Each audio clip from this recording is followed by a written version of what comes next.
Amazon, Uber, Lyft, Airbnb, Spotify, Salesforce, Postmates, Microsoft, Slack, Kickstarter, Indiegogo are all major tech companies that use a similar method of payment that operates quietly in the background and would not show up on your credit card bill. The company that founded the system is on a mission to increase the GDP of the internet around the world. Millions of companies in over 120 countries use Stripe in their business. Stripe has taken the business world by storm, valuing the company at $36 billion. In today's episode, we will discuss how two teenage brothers from Ireland, Patrick and John Collinson, reshaped the digital economy. The brothers found school boring but loved reading. Patrick would often read history and science books. Their parents had a business of their own, and maybe it was the encouragement from their parents that led the brothers to read. The boys' school was a 40-minute drive from their home. Because of the long drive, they often found themselves deep in a book. After classes, they would hit the library and get books that they would read at night. These books would make its way at the dinner table. The family's discussion usually revolved around the latest trends in science and technology. After reading books on the internet, Patrick's curiosity about this new world grew, and he borrowed a book on programming. With the new skills in programming, he built his first website. Reading is a habit that they continue to follow today. Patrick maintains a reading list of around 600 books, which range in topic from economics and programming. Patrick at 16 would often hack John's website, teaching him the importance of maintaining a safety standard. Patrick went on to attend MIT while John was still in school.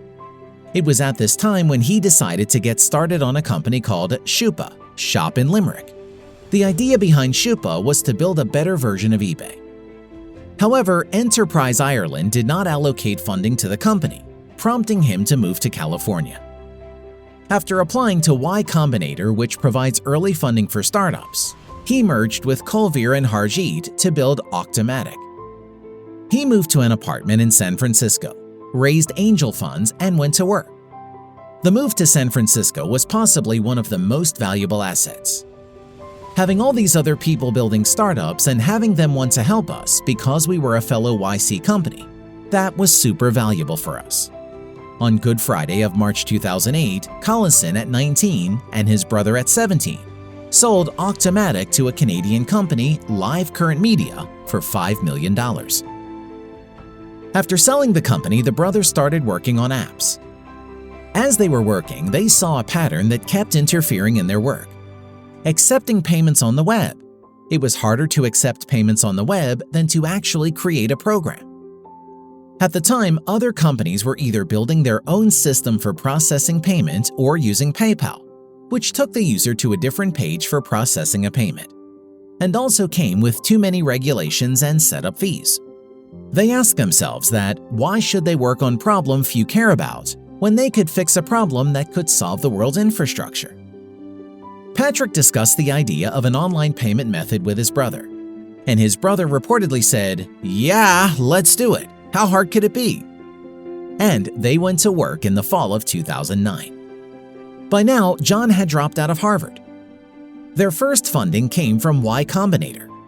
Patrick, having worked at the Y Combinator, knew a few people who could help out. After pitching their idea at the Combinator, they managed to receive $20,000 to $30,000. Work went on for the months. They showed it to their friends and saw how people interacted with it, iterating along the way. As they were working, they were also questioning their decision, wondering how big the market is, whether they could accomplish their goal of addressing issues like fraud and non-US payments in a user-friendly way. They finally launched Stripe in September of 2011. The early product took nearly 2 years to perfect. With the launch came 50 users. Working for 2 years and acquiring 50 users was not the most exciting feeling for the brothers. However, having a slow start turned out to be extremely useful for them. In the early days of Stripe, the brothers would often call every user separately and ask on how they could improve their service. They would open their laptop and start fixing any bug on the spot. Then they would send a friendly email to the user saying that their issue has been resolved. The quick response would make customers happy, and in turn, through word of mouth, Stripe started to get more users. They quickly realized that they would need institutional credibility, which only comes from a top-notch investor. So they met with Peter Thiel, the co-founder of PayPal. Thiel offered his insights into the payment market. After their meeting, Thiel offered to invest $2 million. With Thiel also came other investors such as Michael Moritz of Sequoia Capital, Andreessen Horowitz, and SV Angel. In total, the brothers were able to raise $18 million. Roughly about 18 months into the launch, the first designer joined the team at the office in downtown Palo Alto. In order to get big, they decided to hire, and their hiring test was simple. They'll hire you as long as you're someone the team would want to come into the office on Saturday, just to hang out with you. If not, then they're not getting the job. By July 28, 2015, Stripe announced a partnership with Visa. Stripe was aiming to make it easier for developers to add a payment processing method. Developers who switched to Stripe noticed the difference in experience immediately. For starters, Stripe only requires copying and pasting just 7 lines of code. A process that once took weeks can now happen in a single day. Stripe did such a good job of building a community, they started sending out welcome packages to new customers, which included Stripe-branded stickers and t-shirts.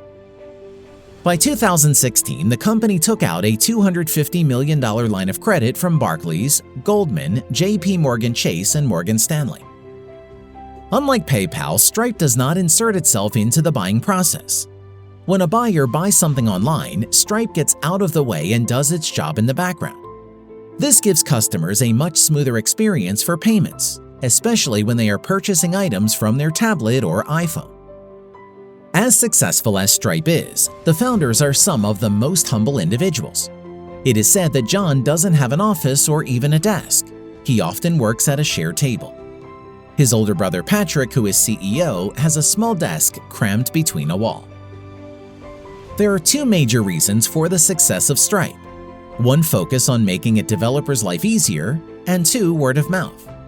Consistently asking for feedback from customers ended up being critical. Today, Stripe employs 2,000+ employees. Millions of businesses in more than 120 countries use Stripe as their payment method. With reasonable rates of 2.9% plus 30 cents for every successful transaction, Stripe's future seems bright. For those still watching, the brothers started their journey in a village with 100 people. But through hard work and by taking care of their customers, they have changed the landscape of online payment. If it was not for the books they read, Stripe would not have existed. So do not be afraid to pick a book and learn something new. You never know what your next adventure may be. Until next time, have a good one.